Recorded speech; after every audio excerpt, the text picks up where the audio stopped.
Vote দিতে যাচ্ছে তার জন্য কি সব পড়ে যাচ্ছে কি করেছি দেখো এসব কিচ্ছু করিনি। ভোট দিতে যাওয়ার ডেট এসব ভোট কালকে দিতে- ভোট ওদের ওখানে হ্যাঁ কালকে আমাদের ওখানে ভোট, সেই জন্য আজকে আমি বাড়ি যাচ্ছি।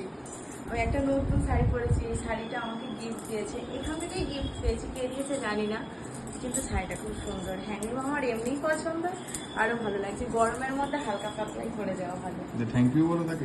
সত্যি তাকে থ্যাংক ইউ, সবাইকেই থ্যাংক ইউ। এসছে এটাই, কিন্তু সবাই এসছে এটাই অনেক, কিন্তু তাও এই শাড়িটা ভালো লেগেছে আমার খুব। দেখো যদিও যাচ্ছি 10 মিনিটের রাস্তা, তাও একটু হালকা পাতলা শাড়ি পরার চেষ্টা করছি। কালকে আমাদের ওখানে ভোট দেবো। ভোট দিয়ে এগিয়ে ফেলবে।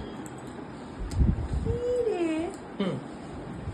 সরকার পাল্টাও, দেশ বাঁচাও, বুঝলে? কেমন লাগছে আমাকে? ভালো লাগছে, খারাপ লাগছে না। ভোট দিতে যাবো বলে বাড়ি যাচ্ছি। গুড। বিকেলেই যেতাম, কিন্তু এত আমাদের দিকে ঝামেলা ঝামেলা হতে একটা হয় না, পুরো হতে শান্ত হবে, সুষ্ঠু। এবারে হবে। আর এখানে একটু বেশি ঝামেলাটা হয়, হুম। সেই জন্য কার এলাকা বলে এখানে? বিয়াসে এখানে এমএলএ এর বাড়ি, একদম পাশের বাড়ি এমএলএ, তো সেই জন্য নাম বলছি না, সেই জন্য চলে যেতে হচ্ছে তাড়াতাড়ি সকালে।